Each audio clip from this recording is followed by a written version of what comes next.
knowing what it cost you. I told myself stories about why it was different than it was.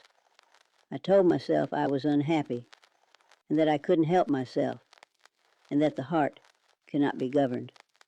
I spent 33 years believing those stories, or trying to, and then I got sick, and the stories stopped working. She stopped to breathe. She said, "You were 7 months along." I have thought about that more than anything else in 33 years. You were 7 months carrying your child, and I knew it, and I kept going. There is no story in the world that makes that into something other than what it was. I was your sister, and I kept going. I don't want to die without you knowing that I know what I was. The room was very still. The bird outside had gone quiet. The clock kept its count. I looked at Dorothy, white-haired, diminished, breathing carefully in the afternoon light, and I tried to find the girl in her face, the girl with the golden hair and the green eyes, the girl I had slept beside for 17 years, the girl whose hair I had braided every Sunday morning before church, who had complained every single time that I was pulling too hard, and whom I had never once pulled hard enough to hurt, though I could have. She was still there, behind everything the years had done, and the illness, and the 33 years of separation. She was still there, still Dorothy, still my sister, the same person who had wronged me and the same person I had loved, and both of those things were true simultaneously and neither canceled the other. I reached out and took her hand. She startled slightly, the way a person startles who is not expected to be touched. Her hand was dry and light, smaller than I remembered, the bones close to the surface. I held it. I said, "I know, Dorothy. I've always known what you were. I just needed you to know it too." We sat like that while the afternoon moved across the floor. Her daughter brought tea at some point and we drank it.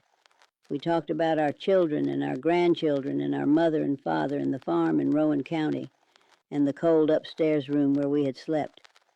We talked about Sam, who died at 17 and whom neither of us had ever stopped grieving. We talked about the walnut table my father had made and whether it still stood. And I told her yes, I had it still. And she closed her eyes and said, "Of course you do. Clara May keeps everything." I did not tell her I forgave her. Not that afternoon. Forgiveness is not a thing you can produce on demand, like a coin from a pocket. It is something that moves through you slowly, over time, the way a bone knits after it has been broken. You cannot feel it happening and you cannot hurry it. And one day you press on the place that hurt, and you find that the quality of the pain has changed. But I held her hand, and she knew what that meant. I left the next morning before she woke. I stood in her doorway and looked at her in the early light, breathing carefully, white-haired, smaller than she had ever been. And I looked for a long time. Then I went downstairs and thanked her daughter and walked out into the Tennessee morning. She died 22 days later. Her daughter wrote to tell me. I did not go to the funeral. I had already said what needed to be said. The burial was a ceremony for people who needed the ritual of it. I had gotten what I had come for. I am 83 years old. I have 14 grandchildren and 3 great-grandchildren who visit on Sundays and fill the house with noise and take my preserves home in their pockets when they think I am not looking.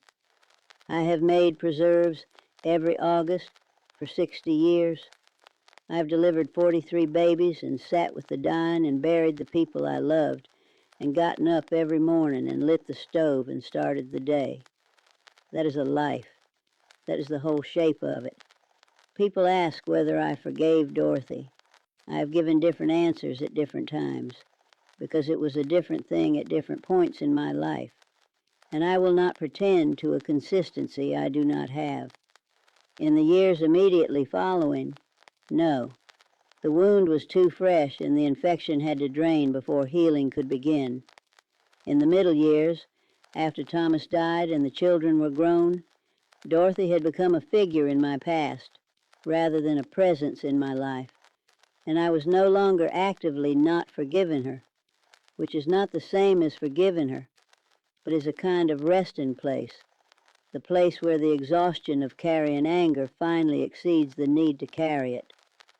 After her deathbed, after she gave me the truth plainly without softening or excuse, something shifted, not healed, shifted. She had given me the one thing that nothing else could have substituted for, the acknowledgement. Not I am sorry you were hurt, not the heart cannot help itself, not a story about her unhappiness offered as explanation and therefore as partial absolution. Simply, what I did was wrong. I chose it. I know what I was. That acknowledgement changed the nature of what I was carrying. It did not lighten it. It made it honest. An honest weight, I have found, is easier to bear than dishonest weight, even when it is heavier. Forgiveness is not what people imagine it to be. People imagine it as a door. You decide to open it and walk through, and you're on the other side, and the past is behind you. It is not a door. It is a river that you cross over and over at different seasons, when the water is running at different levels. Some crossings are easy. Some require everything you have. Some days the river is too high, and you stand on the bank and wait. The waiting is not failure. The waiting is part of it.